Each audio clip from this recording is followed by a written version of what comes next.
नमस्कार। मैं आपका आप सभी के अपने YouTube चैनल रोजगार विद अंकित में स्वागत करती हूँ। और चलिएगा आज का लेक्चर स्टार्ट करते हैं और आशा करती हूँ कि आप सभी लोग अच्छे होंगे और आपकी पढ़ाई अच्छे से चल रही होगी। तो आज के लेक्चर में हम पढ़ने वाले हैं जो संसद के जो सत्र होते हैं उनके बारे में, ठीक है।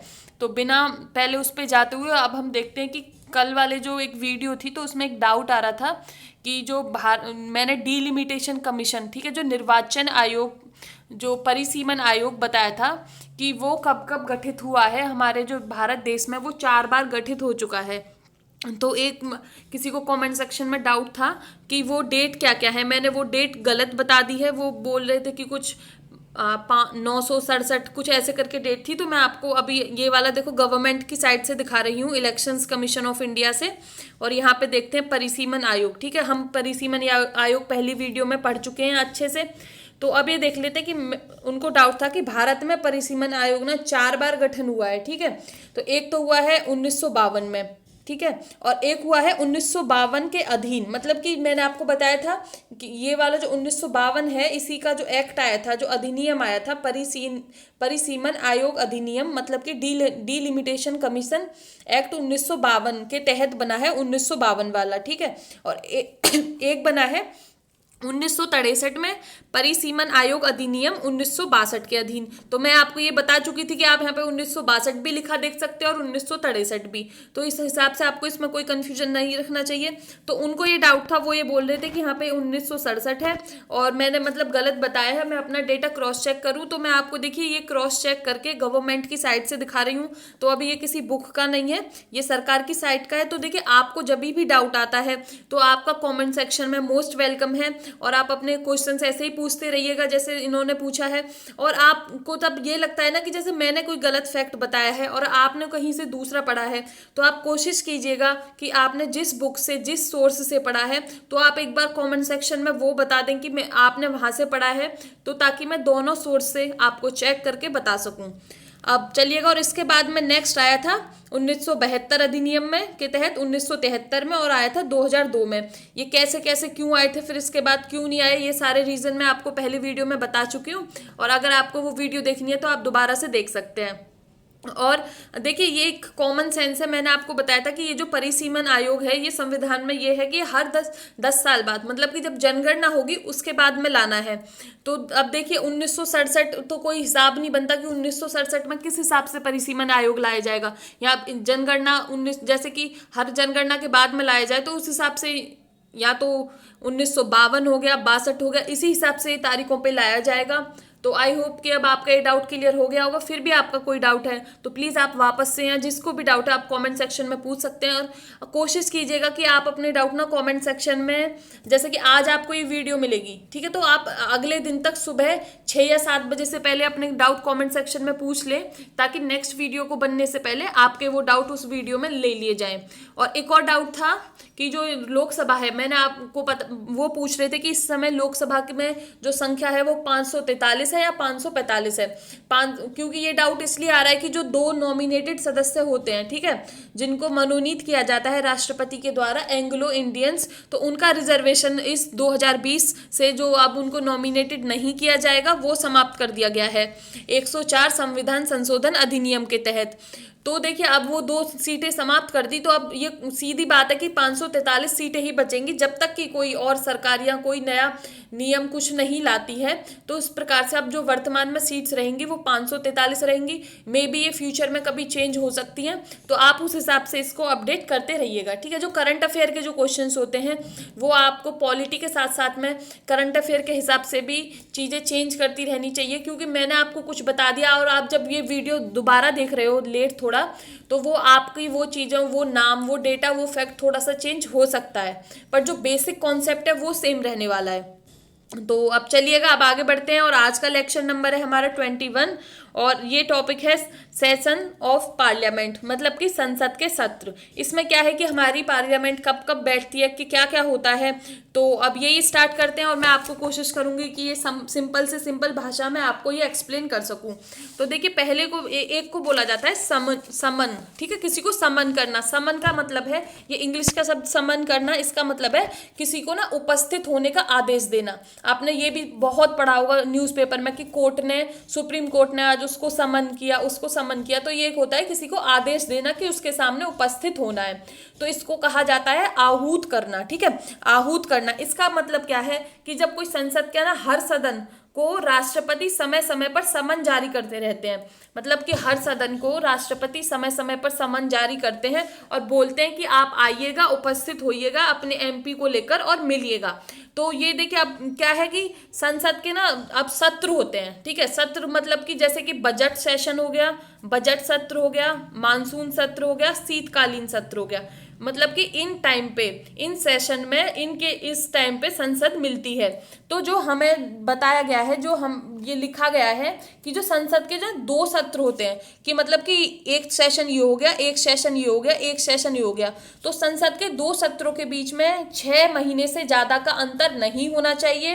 तो इसी का मतलब ये हो जाता है कि संसद को कम से कम 1 वर्ष में 2 बार तो मिलना ही चाहिए। हर हालत में संसद को 1 वर्ष में 2 बार मिलना ही चाहिए, ठीक है। और उनके बीच में मध्य में 6 महीने से ज्यादा का अंतर नहीं होना चाहिए। बट सामान्य तौर पे, ठीक है, वर्ष में 3 सत्र होते हैं, ठीक है। तो क्वेश्चन किस प्रकार से बन सकता है कि संसद के कम से कम कितने सत्र होने चाहिए, मतलब कि संसद को कम से कम साल में कितनी बार मिलना चाहिए। तो आपका आंसर होगा 2 बार, कम से कम, ठीक है। ये शब्द पढ़ने हैं, इन पे बिल्कुल ध्यान से आपको क्वेश्चन पढ़ना है, वरना क्वेश्चन गलत हो जाएगा। आप कम से कम शब्द नहीं सुनोगे, देखोगे तो आप 3 कर दोगे। और सामान्यतः हमारे यहाँ पे जो संसद है वो वर्ष में 3 बार मिलती है, ठीक है। एक तो होता है बजट सत्र, जिसमें कि बजट पे डिस्कशन किया जाता है, वो आता है फरवरी से मई तक। जी देखिए, इनसे सीधे क्वेश्चन बन सकते हैं, ठीक है। और एक आता है मॉनसून सेशन, मॉनसून सत्र, जो कि जुलाई से सितंबर तक। अब आप ये बताइएगा कमेंट, क्या हमारा इस बार वाला मानसून सत्र है वो क्यों नहीं शुरू हुआ है अभी तक। तो देखिए, आपको पता होगा, सबको ही पता है, कोरोना की वजह से, कोविड-19 की वजह से जो कि हमारा जो सत्र है वो नहीं शुरू हो पा रहा है, क्योंकि भाई इतनी बड़ी दिक्कत है। तो अभी कोशिश करी जा रही है कि ये अगस्त के लास्ट वीक में शुरू कर दिया जाए और सितंबर में ख़त्म कर दिया जाएगा। तो 1 या 2 वीक रखने की कोशिश करी जा रही है, पर अब देखते हैं। आप करंट अफेयर फॉलो करते रहिएगा तो क्या होता है। ये क्वेश्चन भी बन सकता है, क्योंकि इस हिसाब से पहले तो ये भी क्वेश्चन बन सकता है, ठीक है, मॉनसून सत्र कब तक होता है। और इसके आसपास के क्वेश्चन भी बन सकते हैं, क्योंकि इस समय जो कोरोना की वजह से जो प्रभावित हुआ सत्र है हमारा, वो है सबसे ज्यादा भी मानसून सत्र, जो कि कब से कब है, जुलाई से सितंबर तक। तो ये भी क्वेश्चन आ सकता है कि आप अभी करंट अफेयर फॉलो करिएगा कि हमारा मानसून सत्र कब से कब तक रहा, और ठीक है, वो कैसे रहता है, क्या रहता है, वो आपको टाइम आने पर पता चल जाएगा। अब नेक्स्ट आता है शीतकालीन सत्र, जो कि विंटर सेशन होता है, जो कि सर्दियों में चलता है नवंबर से दिसंबर तक। तो अब आपको ये तीनों सत्र क्लियर हो गए होंगे, और इनसे कोई भी रिलेटेड डाउट मैं आपको देखिए बार बार बोलती हूँ, आप कमेंट सेक्शन में पूछ लीजिएगा। और अब जितना जल्दी वीडियो को देख के डाउट पूछोगे तो उतना ही जल्दी मैं वो देख लूंगी। और क्योंकि फिर बहुत थोड़े ज़्यादा कमेंट हो जाते हैं तो नहीं देखे जाते, बट स्टार्टिंग के कमेंट में कोशिश करती हूँ कि सारे कमेंट देख लूँ। और जो आपके क्वेश्चन इस प्रकार हैं कि जो मेरे को वीडियो में बताने, तो मैं वीडियो में बता दूँ, बाकी मैं वहीं पर आपको कॉमेंट में आंसर कर दूँ। तो चलिएगा, अब आपको ये समझ आ गया होगा कि जो हमारा आहूत करना है, ये इसका मतलब क्या है, कि हमारे राष्ट्रपति किस प्रकार से आदेश देते हैं कि इनको मिलना चाहिए संसद को। और ये दोनों सदनों के बारे में मैं बात कर रही हूँ, ठीक है। जहाँ पे भी जब मैं संसद बोलूंगी तो आप समझ जाइएगा कि मैं लोकसभा और राज्यसभा दोनों के बारे में आपको बता रही हूँ। अब नेक्स्ट देखते हैं स्थगन, ठीक है। इसे कहा जाएगा एडजर्नमेंट। इसका मतलब है कि जो संसद की बैठक के कार्य, ठीक है, जो बैठक हो रही है, जैसे कि ये होते हैं मानसून सत्र, ये भी एग्जाम्पल ले लेते, पर ये चल नहीं रहा है, फिर भी एग्जाम्पल के लिए। तो मानसून सत्र ऐसा तो नहीं कि एक दिन आके चले गए, इसमें होती हैं बैठकें, ठीक है, कि आज बुलाया जा रहा है, आज पहली बैठक, दूसरी बैठक, तीसरी बैठक, इस हिसाब से बैठक चलती है।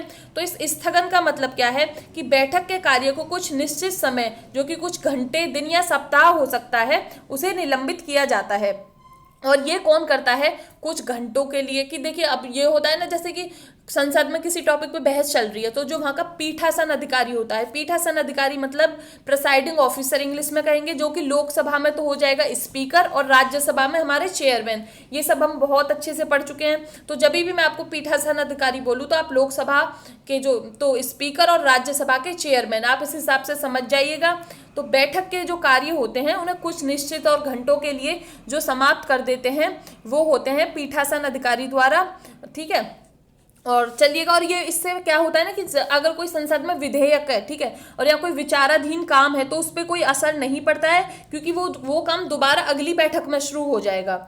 अब तो इसमें निश्चित टाइम बताया जाता है। और नेक्स्ट है अगला, अनिश्चितकालीन के लिए स्थगन, एडजर्नमेंट सिंडाई। इसका मतलब है कि ये भी पीठासन अधिकारी के द्वारा किया जाता है। और इसमें क्या होता है कि कोई काल मतलब ये नहीं बताया जाता कि कितने टाइम के लिए आपने जो संसद है इसको स्थगित किया है, तो ये अनिश्चितकालीन के लिए होता है। और ये कौन करता है? पीठासन अधिकारी, मतलब अध्यक्ष हो गए या सभापति हो गए, तो वो करते हैं इसको। और ये जब वापस से जो संसद की मीटिंग बुलाई जाएगी इसके बाद में, इसमें कोई टाइम लिमिट नहीं बताई जाती है कि कितने दिनों के लिए, घंटों के लिए, वीक, हफ्तों के लिए, पर जब वापस से मीटिंग बुलाई जाती है तो एमपीज जो होते हैं उनको सूचित कर दिया जाता है कि भाई आपकी मीटिंग है और आपको ऐसे ऐसे आना है। अब इसके बाद में देखते हैं सत्रावसान, ठीक है, सत्रावसान, प्रोरोगेशन। इसका मतलब है कि संसद के सत्र को पूरी रूप से खत्म करना, मतलब उसे समाप्त करना। इसका मतलब है कि ये देखिए, जैसे कि ये मानसून सेशन चल रहा है, जब मानसून सेशन समाप्त होगा पूरी रूप से, कंप्लीट मानसून सेशन खत्म कर दिया, तो उसे कहा जाएगा सत्रावसान, ठीक है। जो सत्र चल रहा है उसे समाप्त करना। और ये किसके द्वारा किया जाता है? ये किया जाता है राष्ट्रपति के द्वारा, ठीक है। आप ये याद रखिएगा कि सत्रावसान है, ये राष्ट्रपति के द्वारा किया जाता है। और अनिश्चितकालीन के लिए स्थगन किया जाता है पीठासन अधिकारी द्वारा। तो आपको अब ये समझ आ गया होगा। तो चलिएगा अब आगे बढ़ते हैं और आगे देखते हैं विघटन, ठीक है। ये सब हम बात कर रहे हैं संसद के बारे में। तो अब यहाँ पे विघटन देखते हैं। ये हम पढ़ चुके हैं कि भाई राज्यसभा का तो विघटन होता नहीं है, क्योंकि वो तो स्थायी चैम्बर है, वो हमेशा चलता रहता है, ठीक है। और होता विघटन किसका है? हमारी लोकसभा का, जो कि सामान्य तौर पे, ठीक है, मैं सामान्य तौर पे वो होता है हर 5 वर्ष बाद में। तो आप ये देख सकते हैं कि विघटन होता है सामान्य तौर पे लोकसभा का, ठीक है, राज्यसभा का वो हमारी का नहीं होता है। राज्यसभा का कोई विघटन नहीं होता है, सिर्फ लोकसभा का होता है। तो अब चलिएगा, आपको ये समझ आ गया होगा। अब जल्दी से देख लेते हैं कि संसद को वर्ष में कम से कम 2 बार मिलना चाहिए, क्योंकि ये है कि 6 महीने से ज़्यादा जो संसद के सत्र हैं उनमें गैप नहीं होना चाहिए। और सामान्य तौर पे कितने सत्र होते हैं? 3 सत्र होते हैं, budget session, monsoon session and winter session. और ये आपको इनके सामने लिख दिया है मैंने, किस से किस मंथ तक होते हैं सामान्य तौर पे, ठीक है। अब तो कोरोना की वजह से ये वाला सेशन तो बहुत ही प्रभावित हुआ है। और अब देखते हैं कि आगे क्या होता है। और ये भी हमने देख लिया। अब चलते हैं कि देखिए, अब सारे हमने सेशन पढ़ लिए, ठीक है, कि कब आएंगे, कि राष्ट्रपति कब सेशन को बुला सकते हैं, कब खत्म कर सकते हैं, कब जो अधिकारी हैं, पीठासन अधिकारी हैं, अध्यक्ष और चेयरमैन, सभापति हैं, वो कब बोल सकते हैं कि अभी समाप्त हुआ कुछ टाइम के लिए। तो अब कितने लोग उपस्थित होने चाहिए संसद के सत्र को चलाने के लिए, तो हम इसी बारे में पढ़ते हैं। इसे कहा जाता है कोरम, ठीक है, इसे कहा जाता है कोरम। ये ठीक है, मैं है ये, ठीक है, थोड़ा ड़े सा बन गया है पर ये मैं है, तो इसे क्या कहा जाता है? गणपूर्ति कोरम, ठीक है। इंग्लिश में भी इसे कोरम कहा जाता है और हिंदी में गणपूर्ति। इसका मतलब है कि देखिए, कोरम या गणपूर्ति लोगों के ना, सदस्यों की, जो एमपीज है, ठीक है, लोकसभा और राज्यसभा में, यहाँ पे दोनों के बारे में बात कर रही हूँ, जो कि न्यूनतम संख्या है कि इतने ही लोगों को उपस्थित होना पड़ेगा और तभी आपकी संसद की कार्यवाही स्टार्ट की जा सकती है। इसका मतलब ये है कि जो हमारे जो एमपीज हैं और जो लोकसभा और राज्यसभा की कार्रवाई करने के लिए कितने होने चाहिए, हमारा जो कोरम है वो होना चाहिए 1/10, मतलब कि 10वां हिस्सा होना चाहिए। टोटल जो हाउस में जो स्ट्रेंथ है, जो टोटल संख्या है, उसके हिसाब से उसका 10वां भाग होना चाहिए। तो ये हमारी लोकसभा में होता है 55 कोरम और राज्यसभा में होता है 25। प्लीज ये याद रखिएगा, क्वेश्चन बन सकते हैं, क्वेश्चन आए भी हैं ये वाले कि लोकसभा में कोरम कितना होता है, राज्यसभा में कोरम कितना होता है, और ये भी कि टोटल कोरम कितना होता है, 10वां हिस्सा होता है, कुल सदस्यों का 10वां हिस्सा। और अब चलिए और आपको मैं बता दूं, अब किस आप ये सोच रहे होगे कि संसद में कौन सी भाषा का प्रयोग होता है। तो देखिए संविधान में ना हिंदी और अंग्रेजी भाषा को संसद की कार्यवाही की भाषा घोषित किया गया है। बट जो पीठासन अधिकारी होते हैं, आप समझ जाइएगा कि लोकसभा में मैं बार बार बोल रही हूँ, लोकसभा में स्पीकर और राज्यसभा में चेयरमैन के बारे में बात कर रही हूँ। तो किसी सदस्य को अपनी मातृभाषा में बोलने का भी अधिकार दे सकते हैं, क्योंकि अगर किसी को हिंदी और इंग्लिश दोनों नहीं आती है तो वो अपनी मातृभाषा में बोल सकते हैं। और दोनों सदनों में क्या होता है कि जो क्या कहते हैं ट्रांसलेशन है, ठीक है, अनुवाद की भी व्यवस्था करी गई है, ताकि जिसको कोई लैंग्वेज समझ ना आए, तो आपने देखा होगा थोड़ा वो हेडफोन सा सर पे लगा के रखते हैं, जब भी आपने लोकसभा राज्यसभा की प्रोसीडिंग्स देखी होंगी तो वो थोड़ा ट्रांसलेटर का भी काम करते हैं। तो इस प्रकार से देखिए, जब स्टार्टिंग में कॉन्स्टिट्यूशन हमारा संविधान आया था तो उसमें ये लिखा था कि जो हमारी इंग्लिश भाषा है वो 15 वर्षों तक काम करेगी, उसके बाद में इंग्लिश को संविधान से हटा दिया जाएगा। तो जो भी हमारे देश में जो संविधान में जो संसद में काम होंगे वो हिंदी में होंगे या और किसी भाषा में जो हम चूज करेंगे, और इंग्लिश को हटा दिया जाएगा। पर यह था कि देखिए अब सब लोग इंग्लिश जान चुके थे, संविधान भी इंग्लिश में था, तो ये मुश्किल था कि इंग्लिश को हटाना। तो 1963 में एक अधिनियम आता है, राज्य भाषा अधिनियम 1963, जिसमें क्या होता है कि हिंदी के साथ साथ अंग्रेजी की निरंतरता, मतलब कि हिंदी के साथ साथ अंग्रेजी भी संविधान में चलेगी, और जो हमारी जो संसद है उसमें डिस्कशन हिंदी और इंग्लिश दोनों में होगा। तो ये बढ़ा दिया गया, ठीक है, वरना तो ये कानून नहीं आता। तो संविधान के हिसाब से 1965 में हमारी इंग्लिश का जो यूज है हमारी संसद में वो खत्म हो जाना था। तो अब देखते हैं, एक और देखते हैं ये क्या है। अब आपने भाषा देख लिया, एक है lame duck session. Lame duck session का मतलब ये है कि जैसे अभी वर्तमान में लोकसभा चल रही है, ठीक है, कोई हमारी वर्तमान में लोकसभा चल रही है और उसमें जो सदस्य हैं, अब नई लोकसभा के चुनाव हो गए, ठीक है, अब जो इसमें जो सदस्य थे अब वो इस वाली लोकसभा में जो जीत के नहीं आ पाए उनको कहा जाता है लेम डक। वो जो व्यक्ति हैं जो नई लोकसभा में नहीं जीत के आते हैं वो लेम डक कहलाते हैं। मतलब कि वो इस लोकसभा में तो है, ठीक है, आप एग्जांपल ले सकते हो, जैसे कि हमारी 16वीं लोकसभा थी, ठीक है, जो 16वीं लोकसभा में जो लोकसभा के वो सदस्य थे, बट वो 17वीं लोकसभा में नहीं आ पाए, ठीक है, वो जीत नहीं पाए, तो उनको कहा जाएगा लेम डक, ठीक है। तो ये अब आपको लेम डक समझ आ गया होगा। अब चलिएगा और आगे देखते हैं कि अब हमारी संसद में हमने ये सब पढ़ लिया संसद के बारे में कि किस प्रकार के सेशंस होते हैं, सत्र होते हैं, क्या क्या होता है। तो अब ये देखते हैं कि इनमें कार्यवाही किस हिसाब से करी जाती है, जो लोग आते हैं मिलते हैं एमपीज होते हैं वो किस प्रकार से कार्यवाही करते हैं। तो देखते हैं कि कार्यवाही करने के लिए जो इसके क्या बोलते हैं, संसद की कार्यवाही के साधन, डिवाइसेस ऑफ पार्लियामेंट्री प्रोसीडिंग्स। तो इसमें क्या क्या है, एक तो आता है प्रश्नकाल, ठीक है, इसका मतलब होता है कि जो संसद का जो पहला घंटा होता है वो प्रश्नकाल के लिए होता है, क्वेश्चन पूछने के लिए होता है। इस दौरान क्या होता है, जो सदस्य होते हैं संसद में वो अपने प्रश्न पूछते हैं और उनके प्रश्न सामान्यतः तौर किससे होंगे, मंत्री से, ठीक है, और मंत्री उनके आंसर्स देते हैं। सामान्य तौर पे जो सदस्य होंगे वो मंत्रियों से क्वेश्चंस पूछेंगे और मंत्री आंसर्स देंगे। और ये 3 प्रकार के प्रश्न होते हैं, एक होते हैं तारांकित, ठीक है, जिन पे स्टार मार्क बना रहेगा क्वेश्चंस पे ऐसे करके, और एक होते हैं अतारांकित, मतलब कि उन पे कोई स्टार मार्क नहीं बना रहेगा, और एक होते हैं अल्प सूचना के प्रश्न। तो देखिए तारांकित जो क्वेश्चंस होते हैं वो होते हैं हरे मार्क्स से, ठीक है, हरे पेज पे लिखे हुए होते हैं उनको कहा जाएगा तारांकित प्रश्न, और जो सफेद पे होते हैं वो हो गए अतारांकित प्रश्न, और हल्के गुलाबी में जो होते हैं वो आते हैं अल्प सूचना के प्रश्न, ठीक है। तो आप कैसे याद रख सकते हो इसे, थोड़ा सा भाई आ सकता है क्वेश्चन की तारांकित जो प्रश्न होते हैं वो किस प्रकार के पृष्ठ पे लिखे रहते हैं, हरे, ठीक है, सफेद, हल्के गुलाबी ऑप्शंस हो सकते हैं। तो देखिए आप कैसे करिएगा, आपको कोई तारा बनाना है, ठीक है, तो आपने वो तारा बना लिया हरे रंग से, ठीक है, तारा, ठीक है, तारा हो गया तारांकित से। अब इसमें हरे में रे आता है तो आप इस हिसाब से हरा याद रख सकते हैं, तारा हरा, ठीक है। और अगला है कि अतारांकित प्रश्न, मतलब कि उस पर कोई तारा ही नहीं बनाया, तो ठीक है वो पेज सफेद ही रह गया, तो इस हिसाब से उसका कलर सफेद हो गया। और अल्प सूचना के प्रश्न वो हो गए हल्के गुलाबी रंग में, क्योंकि भाई अल्प सूचना कम टाइम दिया है तो इसीलिए वो हल्के गुलाबी है, ज्यादा टाइम होता है तो डार्क मतलब गहरे गुलाबी हो जाते हैं। इस प्रकार से आप कुछ भी ट्रिक बनाइएगा और याद रखिएगा।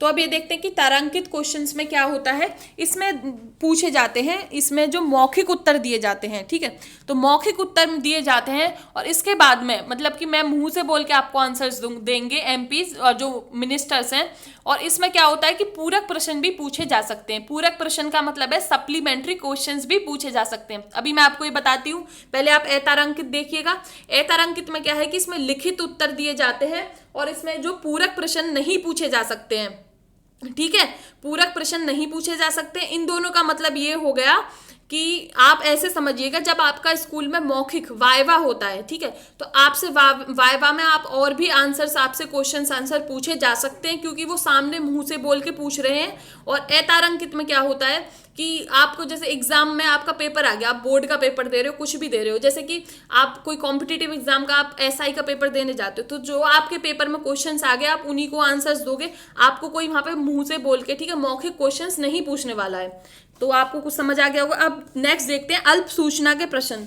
ये वो क्वेश्चंस होते हैं जिन पे कि कम से कम 10 दिन का नोटिस दे के पूछा जाता है, कि इनको 10 दिन का नोटिस दिया जाता है कम से कम, और इनका उत्तर भी मौखिक दिया जाता है। तो देखिए आपको 10, ये सोच रहे हो कि आप कम से कम 10 दिन, क्या 10 दिन तो कम टाइम है जी। देखिए पार्लियामेंट में, ठीक है, क्वेश्चंस पूछे जाते हैं, तो जब आप पूछ रहे हो कि भाई ये पैसा कहाँ पे गया, ये क्या हुआ, तो उनके आंसर्स ढूंढने के लिए भाई टाइम भी लगता है, क्योंकि आपको अच्छे से आंसर्स देना होता है। जो एमपी, जो हमारे मंत्री होते हैं, ऐसे नहीं कि वो कुछ भी आंसर्स दे दे, आंसर सही से देना होता है, क्योंकि पूरे भारत कोई भी देख सकता है, टीवी पे दिखाया जाता है सब। तो चलिएगा अब आगे देखते हैं। एक और, हाँ, अगर कोई प्राइवेट सदस्य, ठीक है, यहाँ पे प्राइवेट सदस्य, प्राइवेट मेंबर का मतलब है कि जो व्यक्ति मंत्री नहीं है, उसके अलावा जो भी बचते हैं एमपीज, वो होते हैं प्राइवेट सदस्य। मंत्रियों के अलावा जो भी एमपी होंगे वो प्राइवेट सदस्य होंगे, और प्राइवेट सदस्यों से भी प्रश्न पूछे जा सकते हैं। इसका मतलब ये है कि जो हमारे प्राइवेट मेंबर्स हैं वो कभी कोई बिल लाते हैं, ठीक है, जो अपना लोकसभा या राज्यसभा में बिल लाते हैं, विधेयक लाते हैं, तो उनके विधेयक के बारे में भी उनसे क्वेश्चंस पूछे जा सकते हैं, और उसका कलर क्या होगा, वो पीले कलर में आते हैं। और ये प्राइवेट मेंबर बिल क्या होता है, विधेयक क्या होता है, ये हम नेक्स्ट वीडियो में पढ़ने वाले हैं। अब देखिए, ये देख लिया हमने, प्रश्न काल देख लिया। अब देखते हैं इसके बाद में शून्य काल, ठीक है, 0 आवर। ये आया है हमारा 1962 से, और इसका क्या है कि ये प्रश्न काल के बाद में तुरंत शुरू होता है। तो प्रश्न काल की जो प्रक्रिया है उसमें शून्य काल का उल्लेख नहीं है, बट ये एक अनौपचारिक साधन है, और ये जो संसद में सदस्य, ठीक है, जो संसद के सदस्य हैं वो बिना पूर्व सूचना के इस शून्य काल में किसी भी मामले को उठा सकते हैं, और ये तुरंत की तुरंत जो प्रश्न काल होता है उसके बाद में शुरू होता है। और अब चलिएगा, अब देखते हैं कि आपने कुछ प्रस्ताव पढ़े होंगे, ठीक है, अविश्वास प्रस्ताव अभी 2018 में लाया गया था, ठीक है, गवर्नमेंट के अगेंस्ट के अविश्वास प्रस्ताव लिया, जिसे नो कॉन्फिडेंस मोशन लाया जाता है। तो ये प्रस्ताव होते क्या है, हम इन्हीं के बारे में जानते हैं। तो देखिए, जो लोक महत्व के किसी भी मामले को ना, जो हमारी संसद में लाया जाता है, तो जो उसके पीठासन अधिकारी होते हैं उनकी स्वीकृति के बिना उस पर बहस नहीं करी जाती है। तो उनकी पहले बहस, उनकी जो स्वीकृति चाहिए होती है, उनकी परमिशन चाहिए होती है। तो उस परमिशन के लिए जो प्रस्ताव लाया जाता है, जो भी कुछ लाया जाता है उसे प्रस्ताव कहते हैं। तो अब ये देख लेते हैं कि उसमें क्या क्या इंपॉर्टेंट प्रस्ताव है जो आपके एग्जाम में आने के चांसेस हैं। तो एक है कटौती प्रस्ताव, ठीक है, तो ये प्रस्ताव है कि जो भी किसी भी सदस्य के, ठीक है, जो वाद विवाद को समाप्त करने के लिए लाया जाता है। इस यदि प्रस्ताव स्वीकृत हो जाए, मतलब कि संसद में वाद विवाद और बहस चल रही है और ये प्रस्ताव स्वीकृत हो जाता है, तो इसमें क्या होता है, वाद विवाद को रोककर, और जिस बात पे बहस चल रही थी, जिस भी प्रस्ताव पे बहस चल रही थी, जिस भी कानून पे बहस चल रही थी, उसको वोटिंग के लिए लाया जाता है कि आइए आप संसद में वोट करिए। अब भाई सबसे जो महत्वपूर्ण है, जो सबसे आप पढ़ते हो, ठीक है, वो है अविश्वास प्रस्ताव। ये क्या है, नो कॉन्फिडेंस मोशन। इसको मैं आपको पहले बता दूं कि ये संविधान में नहीं दिया गया है, ठीक है, इसका उल्लेख संविधान में, नो कॉन्फिडेंस मोशन का उल्लेख संविधान में नहीं है, ठीक है। आपने आर्टिकल 75 सुना होगा, ठीक है, आर्टिकल 75 में क्या होता है कि मंत्रिपरिषद, ठीक है, जो लोकसभा में मंत्रिपरिषद है वो सामूहिक रूप से, जो मंत्रिपरिषद वो लोकसभा में सामूहिक रूप से उत्तरदायी होती है। इसका मतलब ये है कि मंत्रिपरिषद, काउंसिल ऑफ मिनिस्टर है, वो तभी तक है तब तक उसे संसद में बहुमत प्राप्त है। अगर संसद में क्या होता है, जो संसद में अगर मंत्रिपरिषद सही से काम नहीं कर रही है तो उसके खिलाफ, उसके विरुद्ध अविश्वास प्रस्ताव, नो कॉन्फिडेंस मोशन लाया जा सकता है। अगर ये अविश्वास प्रस्ताव पास हो जाता है तो पूरे मंत्रिपरिषद को देना होता है रिजाइन, उनको रिजाइन करना होता है, और उससे कि जो उनका जो लोकसभा है वो अपना पार्टी है वो अपना बहुमत खो देती है।